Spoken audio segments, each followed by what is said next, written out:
after the win of President-elect Donald Trump earlier this week, as well as the Republicans taking the Senate and obviously running the courts, they believe that they have a mandate and have admitted that Project 2025 is on the docket. Elon Musk, Trump's biggest backer, will be the head of an unregulated entity which plans on inflicting what he calls temporary hardship for all Americans, which will allegedly lead to prosperity. Now, the problem here, of course, is that it won't. How do I know?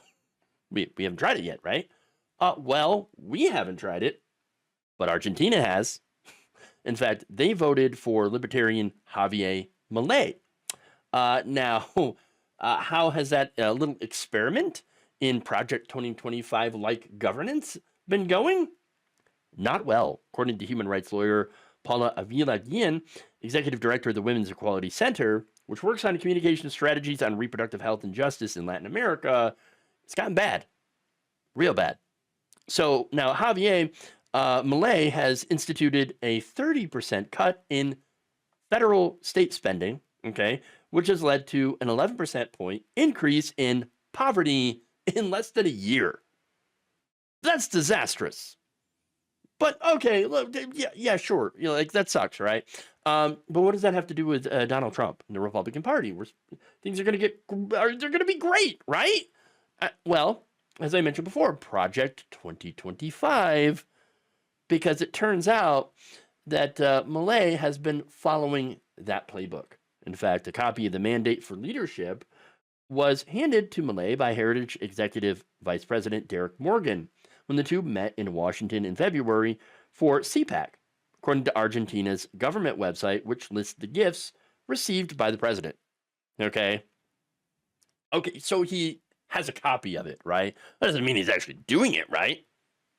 Yeah, he actually is, because when you look at the way that he has been cutting government and what he has been cutting specifically, it aligns perfectly with Project 2025. Now, remember, the central goal of Project 2025 is to dismantle what they call the administrative state, because it has been captured by the woke. Okay, you got all the wokeists and all that. The wokers. They captured the administrative state, the deep state, and all that stuff. We got to get rid of it.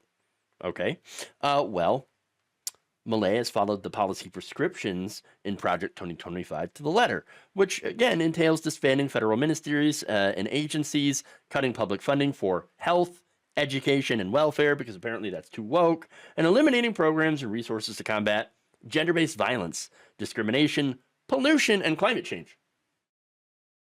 The argument for many of his new measures has, well, we got to look, we just can't afford it, okay? We got to cut the budget. We got to balance the budget. That's what's going on. Okay, we have to do that. Okay, instead of cutting out waste, fraud, abuse, subsidies to giant corporations, right, with a scalpel, okay, because, yeah, I understand that sometimes you do have to make cuts in the budget, right? I get it.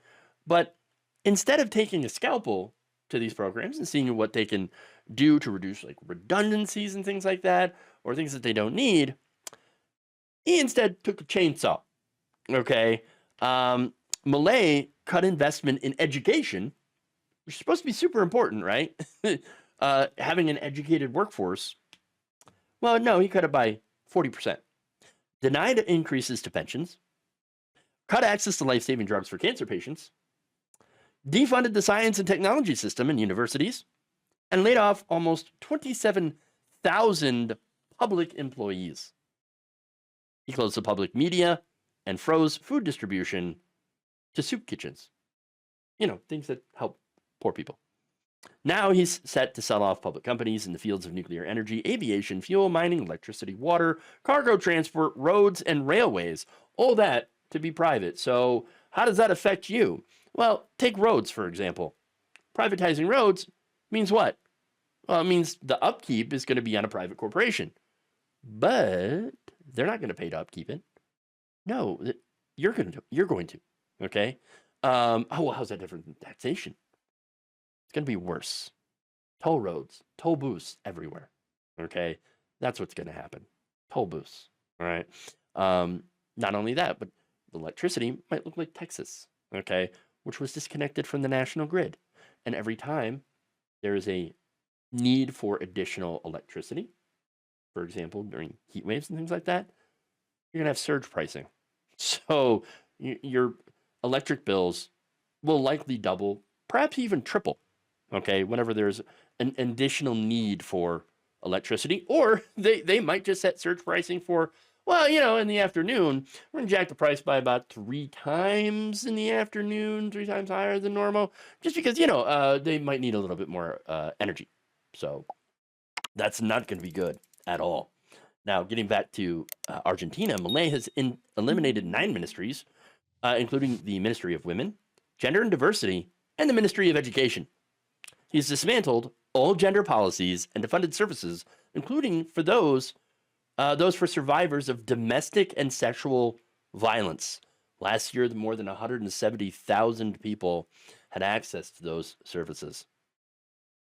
Now they're gone. No resources for women who are in, domestic violence situations.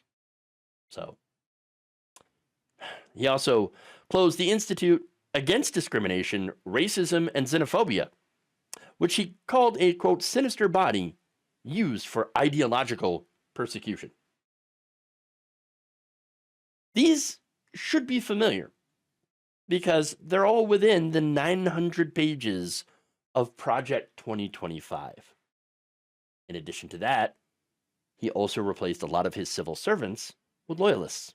In a letter to the diplomatic corps, he demanded that those that don't align with his foreign policy ideas to step aside, specifically referencing his plan to repudiate the UN's Agenda 2030, which governments have signed on to combat poverty, inequality, and environmental destruction.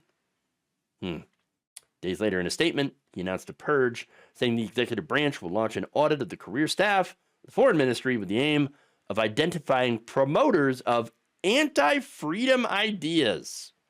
That is another piece in Project 2025, which would be firing civil servants, turning them into a different kind of employment, and then being able to promote loyalists into those positions, which would then run those agencies. Now, another part is reproductive freedom. Milei has targeted the right to reproductive freedom in his country. The right of abortion, for example, which was legalized just in 2021, is now in danger of being repealed, gone, right?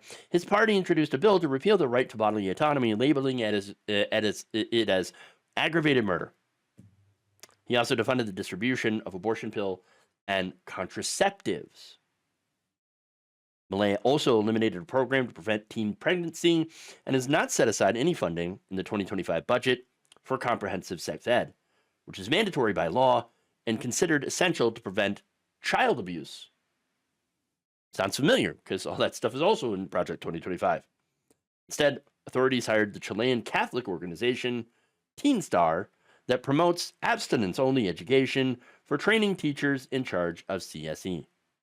Milei also banned the use of gender-inclusive language in public services and put a Catholic lawyer, Ursula Bassett, in the foreign ministry to review all of the country's positions on gender and climate change. And there's a reason, of course, that they target both of those at the same time.